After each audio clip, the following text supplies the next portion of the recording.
जीवन का सफर विद अमित राजपूत।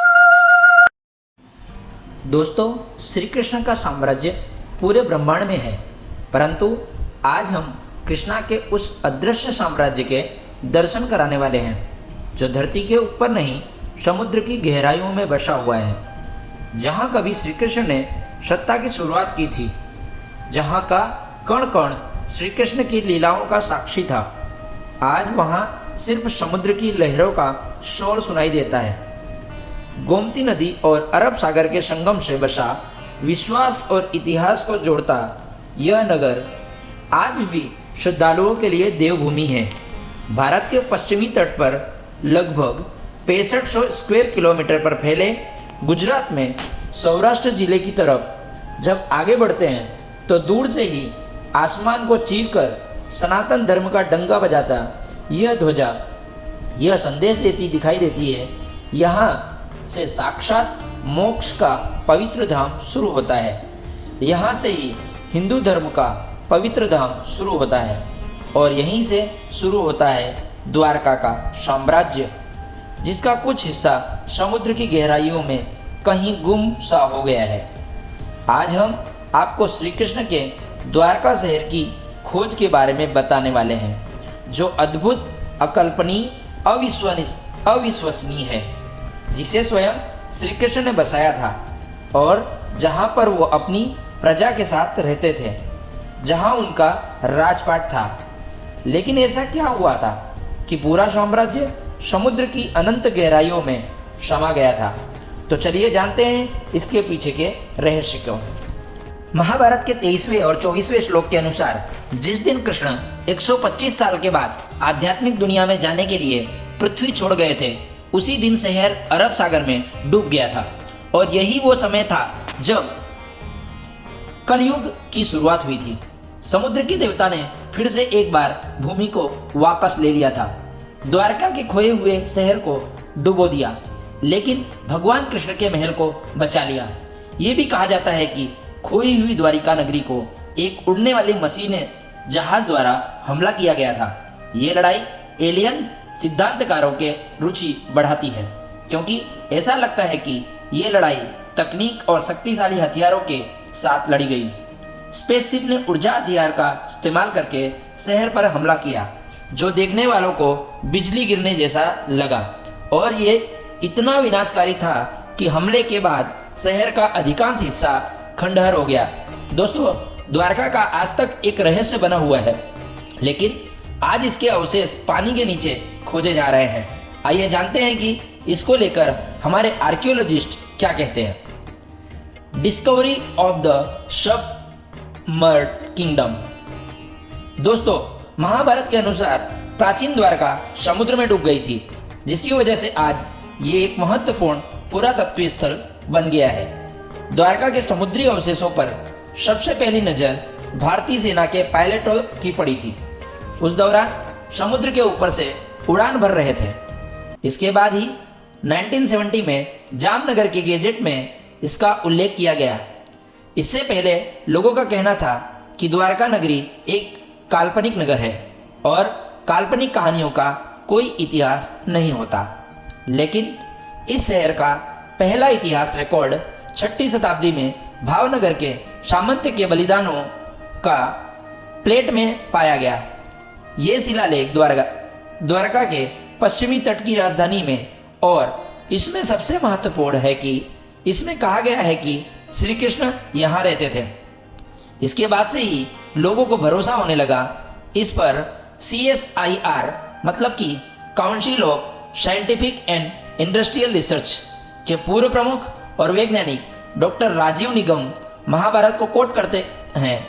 महाभारत में भी श्री कृष्ण ने कहा है, द्वारका शहर सागर से निकली जमीन पर बनाया गया था, लेकिन जब उसका पानी दोबारा अपनी पुरानी जगह पर आया तो शहर डूब गया। वो बताते हैं कि पानी के नीचे खुदाई का काम मौजूदा द्वारकाधीश मंदिर से शुरू हुआ था, जहाँ कई मंदिरों की एक श्रृंखला मिली, जिसका मतलब ये है कि जैसे जैसे पानी बढ़ता गया, मंदिरों की जगह आगे सरकती गई। इस अवलोकन ने भारत के चर्चित आर्कियोलॉजिस्ट डॉक्टर SR राव को आश्वस्त किया कि क्यों न समुद्र के किनारे खुदाई की जाए ताकि पता चल सके कि यहाँ इस डूबे हुए शहर के वास्तविक सबूत हैं या नहीं। इसके बाद साल 1979 में आर्कियोलॉजिस्ट मिस्टर एसआर राव और उनकी टीम ने खोज शुरू की। उन्होंने मिलकर तथ्यों के सबूत ढूंढने शुरू किए। बता दें कि एसआर राव कहते हैं कि जिस बात ने द्वारका में उनको उत्खनन करने के लिए सबसे ज्यादा प्रेरित किया था वो महाभारत की तिथि और उसके ऐतिहासिक तथ्यों को लेकर उठ रहा विवाद। इसी खोज में समुद्र से हजारों फीट नीचे उसकी गहराइयों में द्वारका के महत्वपूर्ण अवशेष मिले, जिसमें 560 मीटर लंबी द्वारका की दीवार मिली, जिसकी बनावट महाभारत के विवरण से मिलती जुलती है। पौराणिक ग्रंथों में मिले विवरण के अनुसार द्वारका के कुल 50 खंबे थे। आर्कियोलॉजिस्ट को उन्हीं खोज में करीब 30 खंबे मिले। इसके साथ ही उन्हें उस समय के बर्तन भी मिले जो लगभग 1528 से लेकर 3000 ईसा पूर्व के थे। 500 से ज्यादा प्राचीन वस्तुएं प्राप्त हुई। कुछ नमूने 2000 साल को मजबूती से स्थापत्य करते हैं। पत्थर के ब्लॉक, खंबे और सिंचाई प्रणालियों की ये खोज थी। हालांकि इन खोजों की वास्तविक तारीख पर अभी भी विवाद चल रहा है, लेकिन ये सभी सबूत इस बात को प्रमाणित करते हैं कि कृष्णनगरी द्वारका कोई काल्पनिक कहानी नहीं है, वो असली में मौजूद थी। इस खोज को लेकर भारतीय समुद्र के वैज्ञानिक का कहना है कि भारत के पश्चिमी तट में मिले पुराने पुरातत्वीय अवशेष 9000 साल से भी अधिक पुराने हो सकते हैं। 2005 में आर्कियोलॉजिकल सर्वे ऑफ इंडिया द्वारा द्वारका नगरी की खोज फिर से आरंभ की गई। भगवान श्री कृष्ण की नगरी से जुड़े दावों और अनुमानों के वैज्ञानिक कसौटी पर कसने का समय आया। साल 2007 में जब कच्छ की खाड़ी के पास में समुद्र तटीय क्षेत्र में पुरातत्व विशेषज्ञों में नौसेना के गोताखोरों की मदद से समुद्र के भीतर उत्खनन कार्य किया गया और वहां पड़े चूना के पत्थरों के खंडों को भी ढूंढ निकाला। भारतीय पुरातत्व सर्वेक्षण के विशेषज्ञों ने इन दुर्लभ नमूनों को देश विदेश की प्रयोगशाला में भेजा। मिली जानकारी के मुताबिक ये नमूने सिंधु घाटी के नमूने से कोई मेल नहीं खाते, लेकिन ये इतने प्राचीन थे कि सभी दंग रह गए।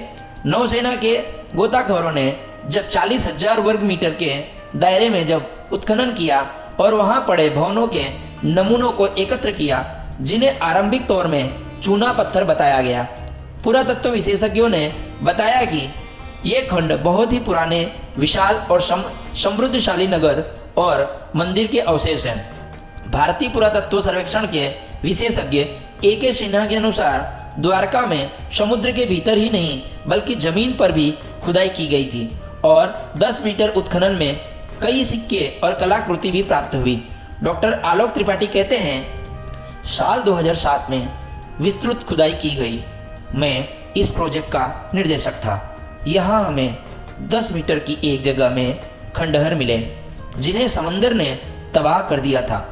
हमने तकरीबन 2 नॉटिकल मील गुणा 1 नॉटिकल मील इलाके का हाइड्रोग्राफिक सर्वे के डाटा से पता चलता है कि नदी का प्रवाह बदल रहा है। नौसेना के साथ चलाए ये तीसरे अभियान में शुरुआती नतीजों की जानकारी देते हुए भारतीय पुरातत्व सर्वेक्षण के विशेषज्ञों ने बताया कि ये दुर्लभ नमूनों को देश की नहीं विदेश की प्रयोगशाला में भेजा गया और वहां से मिली जानकारी और कार्बन डेटिंग शोध के मुताबिक ये नमूने 9500 साल पुराने हैं। विदेशी वैज्ञानिकों भी इस बात से हैरान थे। इन सैंपल को विदेशी प्रयोगशाला में भेजने का मकसद यही था कि इन पर किसी भी प्रकार का शक न हो। इस स्थान पर बड़ी संख्या में लंगर पाए गए, जिसे पता चलता है कि द्वारका एक ऐतिहासिक बंदरगाह था और उसने 15वीं से 18वीं शताब्दी तक भारतीय और अरबी क्षेत्र के बीच व्यापारिक संपर्कों में भूमिका निभाई। संस्कृत में द्वारका शब्द का अर्थ द्वार या दरवाजा है, जो संकेत देता है कि यह प्राचीन बंदरगाह भारत आने वाले विदेशी नाविकों के लिए एक पहुंच बिंदु के रूप में कार्य करता था। पुरातत्वी अब पानी के नीचे खुदाई करने की तैयारी कर रहे थे। भारतीय पुरातत्व सर्वेक्षण के निर्देशक A.K. सिन्हा के अनुसार द्वारका में समुद्र के भीतर ही नहीं बल्कि जमीन पर भी खुदाई की गई और 10 मीटर गहरे उस उत्खनन में सिक्के और कई कलाकृतियां मिली। इन्होंने माना कि समुद्र में मिले अवशेषों की जमीन में मिले अवशेषों से समानता मिलती है। इस विषय पर जानकारी देते हुए भारतीय समुद्र तकनीकी विभाग के मंत्री रहे मुरली मनोहर जोशी ने बताया था कि ध्वनि चित्रों से मानव शिल्प का तो पता चल ही रहा है, साथ ही एक प्राचीन नदी का भी पता लगाया गया है जो 9 किलोमीटर तक लंबी है और इसके किनारे ही इस प्राचीन सांस्कृतिक और सभ्यता के अवशेष पाए गए हैं। समुद्र तल से जो शिल्प निकले गए हैं उनका भी कार्बन डेटिंग शोध किया गया है, जिसे ये पता चला है कि वो भी करीब 9000 साल पुराने हैं।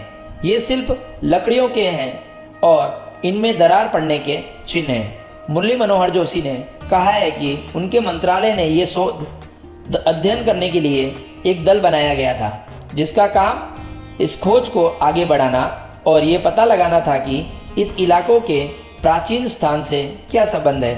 दोस्तों, पुराणों और धर्म ग्रंथों में वर्णित द्वारका नगरी और उसके समुद्र में समा जाने के रहस्य का पता लगाने का कार्य पिछले कई सालों तक बाकी पड़ा था। Archaeologist A.K. सिन्हा ने कहा था कि पानी में खोज के कार्यों के लिए एक आधारभूत संरचना की जरूरत है। प्राचीन द्वारका नगरी की खोज जैसी बड़ी परियोजना के अनुसार समुद्री एक्सपर्ट और गोताखोरों की जरूरत थी जो पानी में गहराइयों तक जा सके। द्वारका नगरी के समुद्र में समा जाने के रहस्य के पूछे जाने पर A.K. सिन्हा का कहना है कि द्वारका नगरी का एक बड़ा हिस्सा समुद्र में डूब गया था, लेकिन इसके कारण को लेकर वो पूरे दावे के साथ कुछ भी नहीं कह सकते थे। द्वारका नगरी के नष्ट होने पर कई सवाल उठते हैं। कोई कहता है कि यह प्राकृतिक घटना का काम हो सकता है, लेकिन कुछ वैज्ञानिकों का कहना है कि 9000 साल पहले जब हिमयुग समाप्त हुआ तब समुद्र का जल स्तर इस कदर बढ़ा कि उसमें देश दुनिया के कई बड़े शहर डूब गए। उन्हीं शहरों में से एक द्वारका भी था। एक सिद्धांत के अनुसार खोया हुआ द्वारका शहर लगभग 3500 साल पहले पुनः प्राप्त भूमि पर बनाया गया था और समुद्र स्तर बढ़ने पर पानी में डूब गया। वैज्ञानिक अध्ययनों से पता चला है कि 1000 ईस्वी में वर्तमान स्तर तक पहुंचने से पहले क्षेत्र में पानी का स्तर कई बार बढ़ा और घटा। समुद्र के स्तर में से परिवर्तन भूवैज्ञानिक गड़बड़ी से लेकर भूमि कटाव किसी भी कारण से हो सकता है। हालांकि इस मामले में आज भी शोध जारी है और अब तक जो भी सबूत मिले हैं उससे सिद्ध होता है कि ये एक असली घटना है। हमारे बीच एक और सबूत भी है कि महाभारत में जिन 35 शहरों के बारे में लिखा हुआ है वो आज भी हमारे बीच मौजूद है। आर्कियोलॉजिस्ट डिपार्टमेंट को इसके कई प्रमाण मिले। भारत और उसके आसपास कई देशों का महाभारत में उल्लेख हुआ है। भारत की राजधानी दिल्ली है, उसका उल्लेख इसके अंदर है। हस्तिनापुर आज मेरठ जिला है। कुरुक्षेत्र हरियाणा का एक जिला है। वही गांधार अफगानिस्तान में मौजूद है। जो श्री कृष्ण की नगरी द्वारका भी गुजरात का एक शहर है। कंक्लूजन, दोस्तों, इस रिसर्च से इतना कहा जा सकता है कि द्वारका एक छोटा शहर नहीं था, बल्कि एक विस्तृत समृद्ध राज्य था। ये सभी साक्ष्य और सबूत जब भविष्य में भारत के एक पवित्र और विशाल इतिहास बताने के लिए पेश किए जाएंगे तो ये हमारे सभ्यता के लिए बड़े गर्व की बात होगी। दोस्तों, आपको इस बारे में क्या कहना है? कृष्ण जीवन का सार सिखाते हैं, व्यर्थ की चिंता और डर से मुक्त करते हैं, भविष्य को छोड़ वर्तमान में जीने का पाठ सिखाते हैं, कर्म का सबसे बड़ा मर्म सिखाते हैं। पर आज भी श्री कृष्ण की निशानियों के साथ दर्शन के लिए आवश्यक है कि समुद्र का मंथन एक बार और हो और जो शुद्ध किया जाए उसे निष्कर्ष तक जरूर पहुंचाया जाए। अगर आपको ये वीडियो पसंद आया हो तो ज़्यादा से ज़्यादा लोगों को शेयर करिए। जय श्री कृष्ण।